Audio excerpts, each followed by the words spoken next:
On this edition of the 5-Star Podcast of Wrestling, I'll be joined by special guest Sean Benjamin as we talk about his fandom in the world of professional wrestling. We'll also touch base on some significant cuts made to the WWE roster this past week, as well as the passing of a Hall of Famer. That's all to come on this edition of the 5-Star Podcast of Wrestling.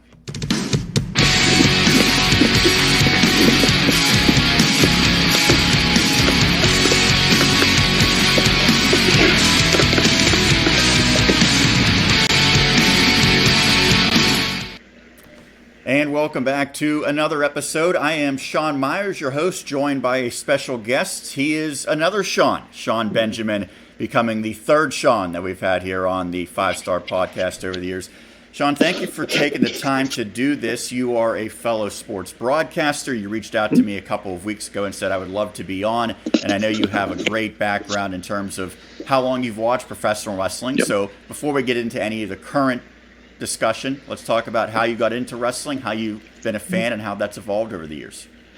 Yeah, I've been a fan ever since 5, 6, 7 years old. From WrestleMania 1 all the way through, was actually at the closed circuit television that they had at the Civic Arena back then. Didn't get to see it because there were some technical problems at the time, but it was cool. It was a cool atmosphere being there and being able to see it.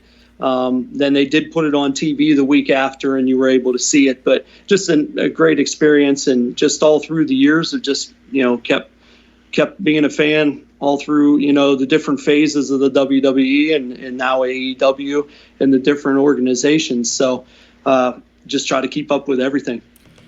That's really interesting because I had not talked to a person that, at least that I know of, that had gone to see the closed circuit version of WrestleMania. And certainly that show has evolved tremendously over the years, and you've been around to see that evolution. We had a few weeks ago Donnie Chedrick talking about he went back and watched and graded every WrestleMania 1 through 35. A lot of great awesome. shows, a lot of shows that were not so good. WrestleMania 36, when we look back 5, 10, 15 years from now, we'll always remember it. I don't know if that's a good thing or a bad thing, maybe a little bit of both. So, being that you've seen every WrestleMania and you've seen the trends in this business, what did you make of this show that certainly was unlike any that had come before it? It was different. It was definitely different just due to, the circumstances. No fans, I'm sure, for everybody involved was very different without the glam and the glitz and the atmosphere that it brings. But it was better than I thought it would be. But definitely had some bad parts to it. So some good parts. Of course, the Undertaker match that got a lot of rave, and the Firefly Funhouse still trying to figure that one out. The best part that night was just seeing Titus O'Neil's face at the end was pretty good. WrestleMania, I think most people would applaud the effort from everyone involved. A lot of people had an opinion that show should not have happened when it did. I was amongst them. That being said, let's be honest, Vince McMahon was in a tough situation because I think he kind of realized, hey, we might not be able to push this back a couple months. And he probably is right about that. That'll come eventually to prove to be true. Did you have any take on what should have been done, what you would have liked to have seen done, knowing that there's so much uncertainty? Yeah, it's such a tough call. I mean, just because, he loves to use the stadiums. If you try to get into the summertime, it starts to mess with football and whatnot. And are you going to have that opportunity? And, plus they're in such a ratings war now with AEW that, I feel like it puts a little pressure on him to kind of get that knee-jerk reaction. And I think that's kind of what he went with, just kind of a knee-jerk reaction to just kind of keep things as flowed, just to try to get a leg up on AEW. There's been some pretty big developments in the past week. When we had Justin Lowry on, we were gearing up for SmackDown. And if I'm correct, they've gone from the taped format that they had, which everyone knows WrestleMania was taped about 10 days in advance. Now they're back doing live shows.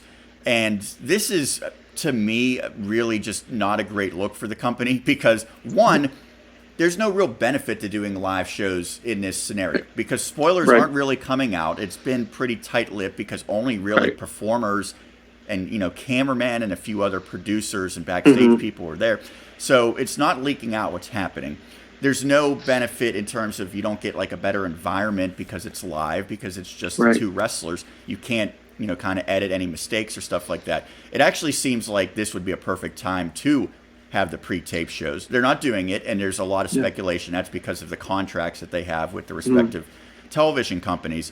But this has become a big story because they're sort of circumventing some laws, and they've gotten approval, however means necessary, I suppose. Is this going to ultimately hurt what was already probably not a great public image for WWE in recent months? It may hurt a little bit, and just because and Linda McMahon served on Trump's on his cast of people in office too. So she kind of had that step in the door there as far as and Trump being in the Hall of Fame. That surely helps to break the laws that he did. But they were able to get back on, and I believe it has a lot to do with their contracts, like you said. And I think it's another knee-jerk reaction and kind of trying to just get a leg up. They know AEW is going tape, so they're going to go live. And, it just all goes back to that, WWE to WCW war from years ago. It seems, and again, these reports are maybe not confirmed at this point, that WWE or Linda McMahon or whatever seem to promise Florida a decent amount of money, I guess, down the road.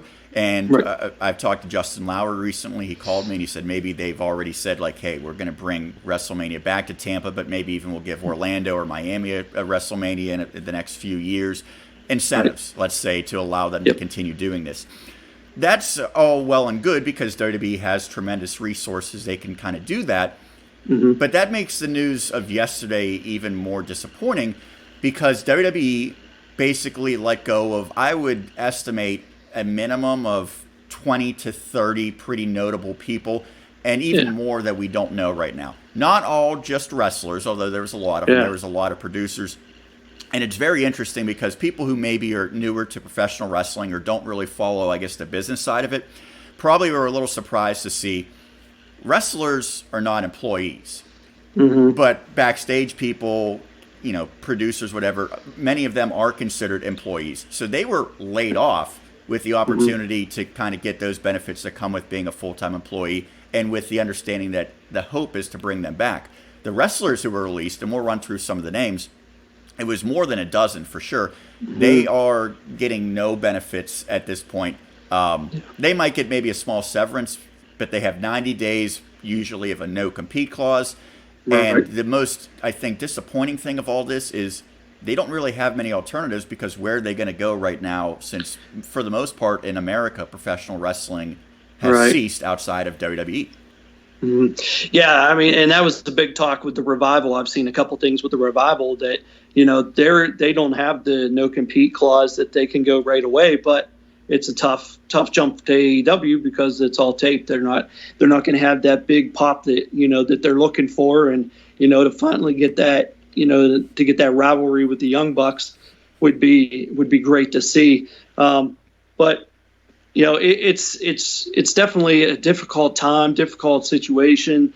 Tons of people are being laid off in every film of work, and it really stinks that it's fallen to this level, and so many are out of work and just having to search for their next dollar. And you and I, in our role as sports broadcasters, and the vast majority of people who work in that field are independent contractors, which means in typical circumstances, you never get the health benefits, you don't get unemployment. Now, I know that they've expanded unemployment greatly because this is really unprecedented circumstances. So some of those wrestlers will get that type of compensation. I saw a lot of already put out T-shirts and merchandise that they can now kind of sell on their own outside of the WWE umbrella. So they'll get some money. It's not like most of them are going to be homeless or anything like that. But let's also kind of give the idea that someone like, let's say, Anderson and Gallows or Mike Bennett, who I believe all of them recently resigned for a lot of money, probably saying, I'm going to be getting this substantial paycheck, even if it's a downside guarantee for the next 4+ years. you kind of budget with that in mind, and when that's taken away from you, it could change a lot. So again, Vince McMahon, he's not, adored by most people in the public. Yeah, but it seems like, wow, people say this is happening all across the country. WWE is a company that you have to kind of tighten the bottom line, but they weren't in dire need financially, it appeared. No, 500, million or what they said was, that they had in the bank, and, that they're doing pretty well. I think some of these cuts wrestler wise were some ones that they wanted to make.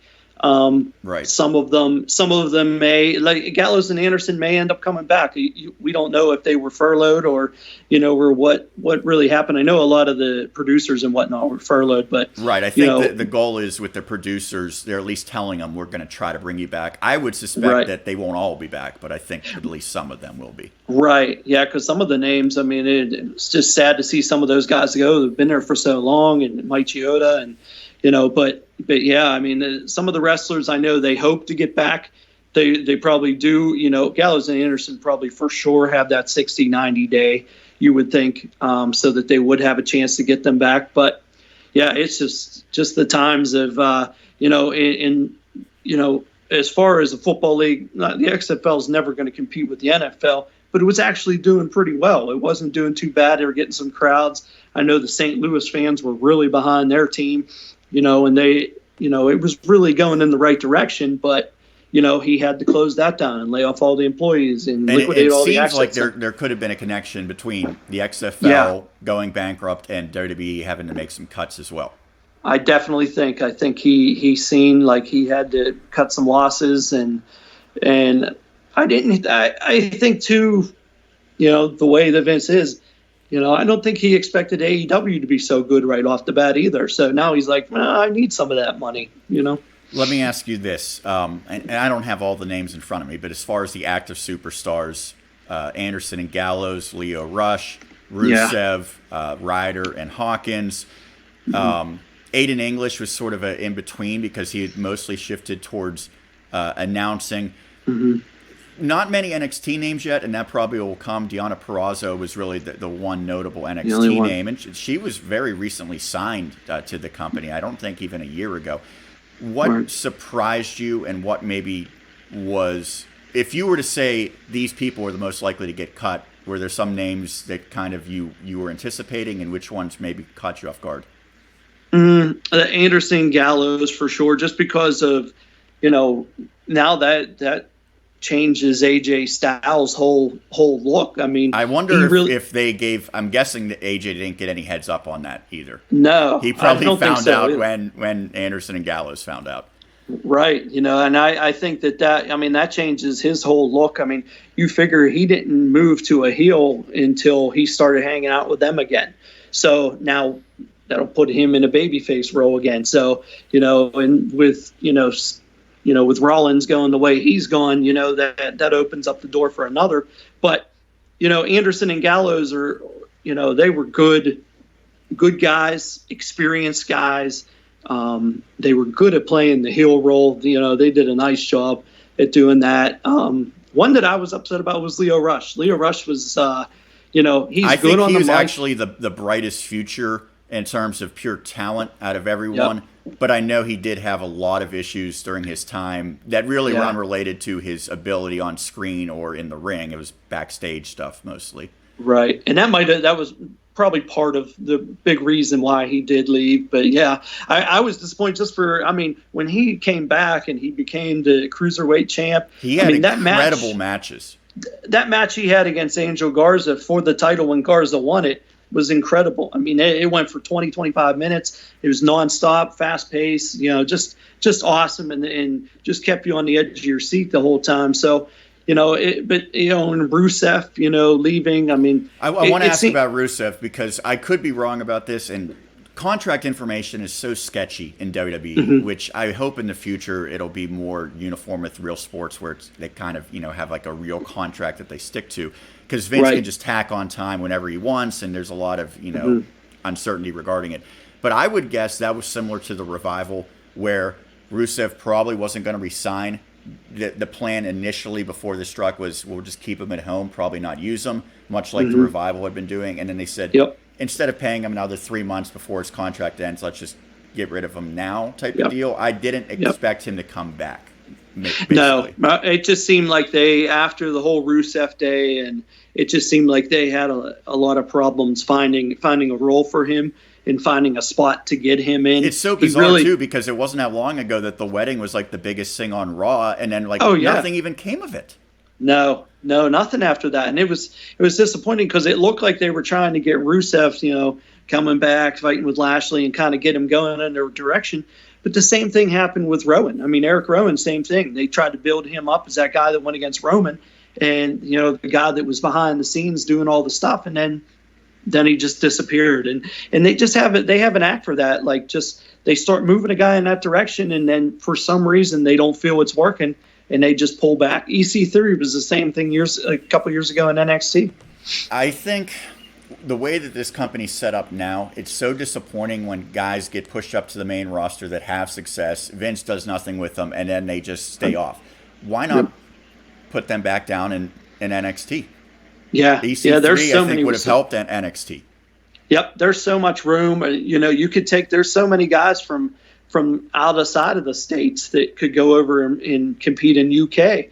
And you can build that product up as well. And I mean, Cassius Ohno was a guy who it wasn't working really in NXT. He was kind of just there to put over younger guys, so they moved him to UK. And I don't know how he's doing there, but I would assume he's getting a heck of a lot more opportunity. You have these different brands. Why not utilize all of them instead of having guys like EC3 literally never even appearing on TV? Now, he's still probably working house shows every now and then, but move him to another promotion that would use him. I agree. I mean, you have essentially 4 promotions under your umbrella. Use it. And I've always said that. I watch along with my family, my stepson, my wife, my daughter. My daughter's 8 years old, loves wrestling. And we watch, and I talk to her all the time about stuff, and she's like, well, it'd be awesome if this guy could go here and this guy, and it is nice, it's fun to think about, but for some reason Vince doesn't go in that direction, or the people who are with him don't go in that direction.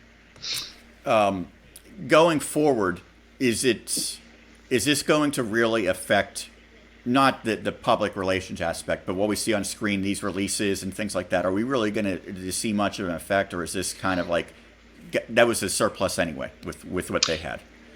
I think that they knew some of those guys were going to be out the door. Hopefully we see it motivate some guys to get them going in the right direction, to pick up a little bit and try to get the action. And who knows, maybe that might have been an inch of it, is just to try to motivate the rest of the talent to, And it could motivate some of these guys, because remember, Drew McIntyre, it's interesting that Heath Slater got let go. Because Drew McIntyre and Jinder Mahal both got released, and they came back and became world champions. Now, Jinder, no one liked him as a world champion, but he still got that opportunity. McIntyre's the top guy on Raw. They both had been released and came back. And I think you look at maybe not even half, maybe not even a third, but there could potentially be a couple of these guys who come back in a few years and become bigger stars. Absolutely. Yeah. I mean, Drew, when he was penciled in years ago, I remember watching, like, this guy's never going to work. When he left and worked on his craft and came back, I mean, he was amazing. And now, I love watching him. He's got the look, he's got the talk, and, he really brings it every match. And, you can feel some of those chops that he gives, sometimes. And we mentioned Lio. I think that's absolutely a guy that maybe you wait. I think he's only like 25. He comes back when he's maybe 29 or 30 and in a sense has matured in terms of that aspect. I could see that they would want him from what he brings. Absolutely. And Drake Maverick as well. I mean, Maverick, he had his spots where, he was kind of corny in some things, but he did good on the screen. He did, he was finally getting into some matches. He's still competing in this like interim cruiserweight title. I did. He was in the match last night. He's going to have 3 matches in NXT after being released from the company. And it's, I guess, in a sense, cool that they're allowing him to do that. And he said he's going to give it his all. But I would think that has to be very difficult. Very tough, yeah. And you could see, he was pretty emotional on his little send-off tweet.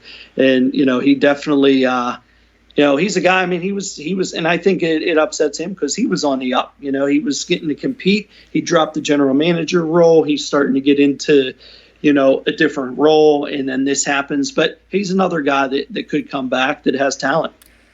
So we mentioned that the cuts were the biggest takeaway, but that was difficult news. I think we got some more difficult news just today. I woke up and found out that a Hall of Famer had passed away, and you said you were, in a sense, in attendance for WrestleMania 1. Yeah.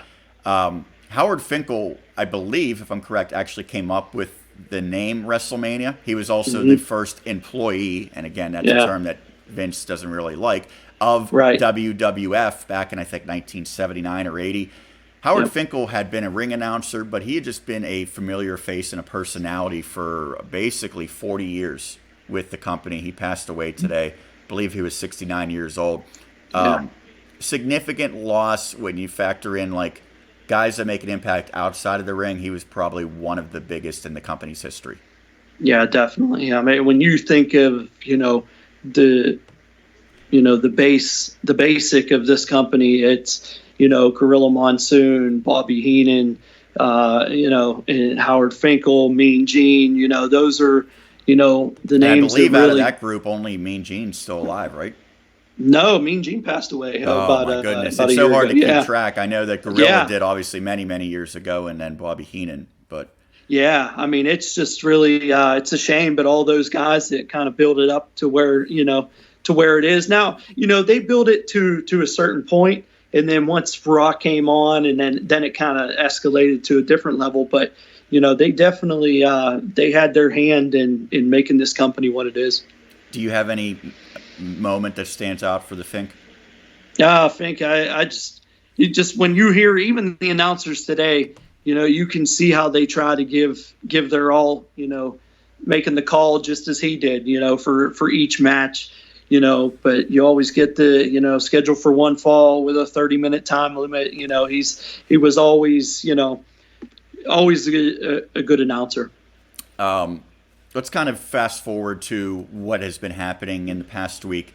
As I mentioned, Justin and I were doing the show just before SmackDown last week, and it's always interesting to watch the first shows after WrestleMania because typically they're massive shows and a lot happens. I don't know that anything close to what was typical to a post-WrestleMania Raw or SmackDown happened this year, but they've gone back to like really trying to make these shows the exact same as what they would be minus the fans. They're not necessarily just kind of wasting time like they did in some of the shows before WrestleMania.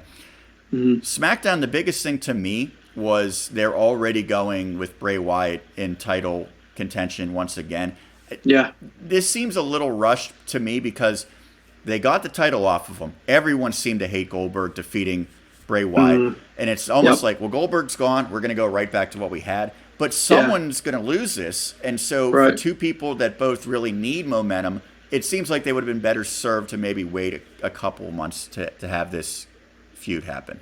Yeah, or even like you guys talked about last week, or even not even have Goldberg win the title, but, that had to do with a lot of other side stuff. But, but if Bray still has the title, then you have Bray versus, Cena for a chance for the 17th title and for Cena and then you have Bray win like he did in WrestleMania. And now it just creates, now him versus Braun, and they have the background. But yeah, just the whole taking it off of him and then trying to put him right back in the picture. I think they had a different mindset if Roman was involved. Right. Yeah. There's no doubt they're scrambling. Yeah. But part of me thinks if you give this opportunity to Strowman, at least let him run with it for a few months and really have him establish himself as a very legitimate champion. So you don't want to hurt Bray Wyatt. Yeah. You don't want to hurt Strowman. This almost reminds me of when they had Seth Rollins beat Brock Lesnar. He gets the world title, and then Wyatt immediately challenges him, and it's like, well, what are you going to do? And then they had that ridiculous ending where the match just was halted, and there was it was terrible. Oh, that was terrible. That was probably one of the worst matches I ever watched. I think that they'll probably ultimately give it back to Bray here. Maybe it'll take them two matches to win it, something like that. But in the end, if that happens, it's going to probably push Strowman right back to where he had been. Right. Yeah. I mean, he's going to drop right back down.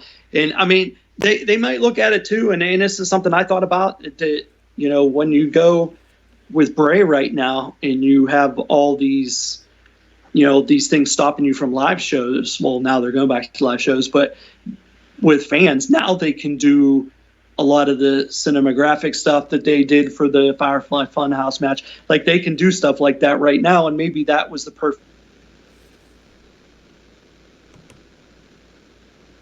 Oh, you still there, Sean?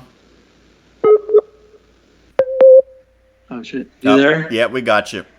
Welcome. Okay. Yeah. All right. You dipped out on us there.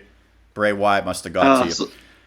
He must have, yeah. But, I thought it was great last week that Braun Strowman kind of went back at him and, gave him the bye. The story can be fine. It's just a matter of, in WWE, when someone loses, it's really tough for them to kind of recover. And I think that's what's going to end up happening here one way or the other. I would have liked to have seen Strowman have another challenger, beat that challenger, and then maybe if they're, again, we don't know what the future is going to look like, but I think maybe this is a heading into SummerSlam type of match, because it does seem like Roman might be gone for a long time at this point. So as long as this goes on, I mean, I don't see him coming back for a long time. Anything else that jumped out from SmackDown? Miz and Morrison, the Dirt Sheet. I mean, those guys are great. I love that that's back. I love the video. My daughter goes around singing it all the time. But and now they're going to have basically the other end of the WrestleMania triple threat match. Yeah, that'll be good. I'm excited for that, just to see, because you got Big E, you got what was it? Is it Jimmy? As bad as it is, I still I can facially tell them apart, but during a match, I really struggle. Yeah, that's the same. I don't know. And Jimmy, the most whichever confusing thing one. is if you watch Total Divas, they have a different set of names. So it's just that, it's not Jimmy and Jay, it's John and I don't know. So it gets super confusing. Monday Night Raw, I think, was about basically putting over this new trio of Andrade, Angel Garza, and Austin Theory. This is so weird because it was clearly thrown together because of some issues they had with Andrade, but it seems like Vince is digging it and it's going to work. Andrade's been in a pretty nice spot with Zelina Vega. I think Angel Garza, once Andrade got suspended, that sort of made sense. Theory, I think they were just like, we need someone from NXT that's not doing anything to come up because Andrade's hurt. I thought that he would go back down to NXT, and maybe he still will in the future, because to me, he would be perfect down there as a heel now, saying hey, I wrestled at WrestleMania. None of you losers have ever been there. But if they keep him on the main roster, is this a trio that's really going to do big things? Because it certainly looks like they are based on how they were presented. Yeah, I mean, they were on 3/4 of the show the other day. It kind of reminded me of a few years ago, whenever they had the League of Nations, when they first came out, just kind of everybody, on every segment. But can you name that? Because I'm thinking off the top of my head. Was it Rusev, Sheamus, Cesaro, and Barrett? Wade Barrett. Yeah, those the four. Okay. Yeah. Oh, and Alberto Del Rio. Okay, was in so, there too. So one of the guys I said was wrong. Was Sheamus not in it? Yeah, he was in it. It was Sheamus, Barrett, Alberto Del Rio. Cesaro might not have been in it. Okay. Yeah. Not a real memorable group, obviously. Right. But when they came to Pittsburgh for a Raw, I was at that Raw, and it seemed like the whole show that night was the New Day and the League of Nations. And I think Roman came out and was the New Day's partner at the end, and they all got beat up. I remember that being a very bad show. Actually, it was a bad show. I was disappointed in that Raw, but yeah, some of the other ones they've had here have been pretty good since. I always like this past year when they had the lead up to WrestleMania, but yeah, I think that group. I think they have a real. Zelina Vega is a good front piece that can go out and It's going to be funny seeing this week the Cruiserweight tournament, the Money in the Bank tournament that has Aleister Black versus who's he going to Austin Theory? Yeah, I think so. Yeah, and Aleister Black is married to Zelina Vega, so it's going to be. They brought that up on commentary, and I think Tom Phillips is kind of like, oh, you're very familiar with Aleister Black, dating back to NXT or whatever, and kind of throwing those like subtle little hints in there. I like this because I think Angel Garza has tremendous personality. He needs to be a star in the future. I think Austin Theory is exactly the type of person Vince McMahon looks at and says that's going to be a star. And Andrade, I think they think pretty highly of as well. But to me, Zelina ties it all together. And this is very old school with like a heel manager and a stable. I don't know why they don't do more of this, because they have such talent on the roster. It's not being used. I always thought, like, Chad Gable is so talented. Why not have like Kurt Angle kind of be his manager / mentor? All of a sudden, now you have Kurt Angle on TV every week. Maybe not in a massive role. You give Gable TV, like, do stuff like this more often, because I think, especially on the heel side of it, it really pays off. Yeah, I mean, just like AEW does that with Tully and Arn and Jake the Snake. Too, right? Yeah, like, I mean, it's you could easily do something like that. And I mean, Gable is one that they really need to find a piece for him, or he's going to be the next one gone. Or if he doesn't go now. Well, yeah, because it looks like there could be a second wave coming. We don't know for sure, and it might be mostly NXT people, but he would certainly be a guy. Again, I think Vince's whole idea is, I don't want these people going to our competition. So I think Gabe would be a guy that AEW or any promotion would absolutely love to scoop up. Oh, they would scoop him up in a second. Yeah, he has a lot of, and everybody that's worked with him. I know the Revival went on a rant about him last week and said how great he was, and how much potential he has. And it is a shame that you see these guys and they don't really get that opportunity. And that's what stables allow, is it gives opportunity to people that maybe wouldn't get them. Absolutely. Like Angel Garza is coming out. Like when Andrade went down, like you said, he's coming out. He's getting to show his stuff. Austin Theory, same way. Like Austin Theory was a guy that was getting beat up on NXT, and now he's in one of the top stables, doing all the beating on Raw, NXT, AEW last night. Again, NXT live for whatever reason. AEW, I think, is taped for probably at least a month, if not beyond that. I don't know if you got a chance to watch either of them, both of them, but anything that jumped out as far as that head-to-head battle?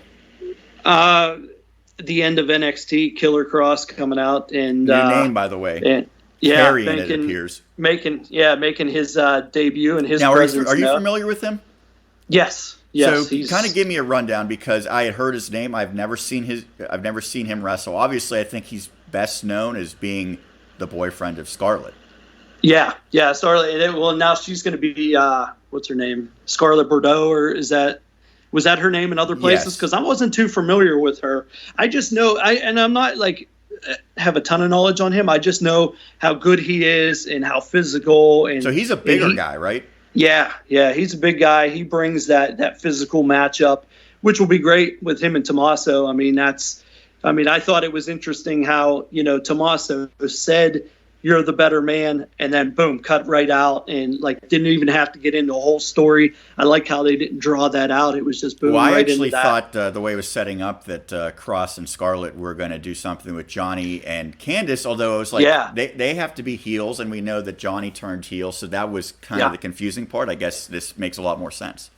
Right, absolutely, and it gets Tommaso. I mean, everybody I know once the crowd gets back, I mean, they're going to be all about Daddy's home, but. They definitely. It's good to see him there. That was a note from that. AEW, they always have good sound matches. Everybody there. I mean, a lot of independent guys that are really, really showing up and really having good matches every week. I don't know if you saw this. It just came out a few hours ago. NXT barely won in the ratings, but the ratings are down for both shows. They're horrible for Raw. Yeah. Does that matter? Like, how much do you care about the ratings at this juncture? I honestly don't. I don't really care about the ratings in general, honestly, because, and it's not like, I know like NXT and AEW, they have their little war, but honestly, I mean, it's good wrestling. If you're a wrestling fan, you like both sides of it. You like everything, because I watch Impact and with NWA, coming around, like, I watch all of it. So the ratings, they may get up on NXT, but in the end, WWE has 120 some, 150 some talented roster, 150 wrestlers compared to AEW's 40. You know what I mean? So with the 4 brands under the umbrella, they're always you might win the ratings, but WWE is always making more money. So it's like, I don't really get into the whole ratings part of it, but it's good TV, and I know a lot of other people do, and they love it. But you could look at it in WWE's point of view, you could look at it in AEW's point of view. But overall, if you're a wrestling fan, they put on a good show every week. I mean, Cody and all those guys, they know what they're doing too. Give me, we're not quite at a year for AEW. I think it started officially on TV in like October. Now, it was about a year's time ago that they started running their pay-per-views, which they sort of did it a different way. Started with the pay-per-views before the weekly television. What have you seen from that company? What's your takeaway several months into its life as a weekly program? They have their own style, their own way. You see a lot of those guys, all of them, behind the scenes and everything, they all came from WWE. So you see the different things that they wanted to do that you would hear about that weren't being done with WWE that now they're getting to do, and you're seeing the difference. Which is what, like less scripted promos. Yep, more wrestling, more, and that's what makes it good. It does make it good with AEW and NXT because they're both kind of the same type of show. That's more wrestling, less promos. But NXT doesn't really, they don't really have Vince's mark on it, so you don't see all the promos and whatnot. But with AEW, they have just done just a great job on, just trying to take their ideas and put it out on the screen, put it out in the shows. And, I mean, the fans clearly love it, for sure.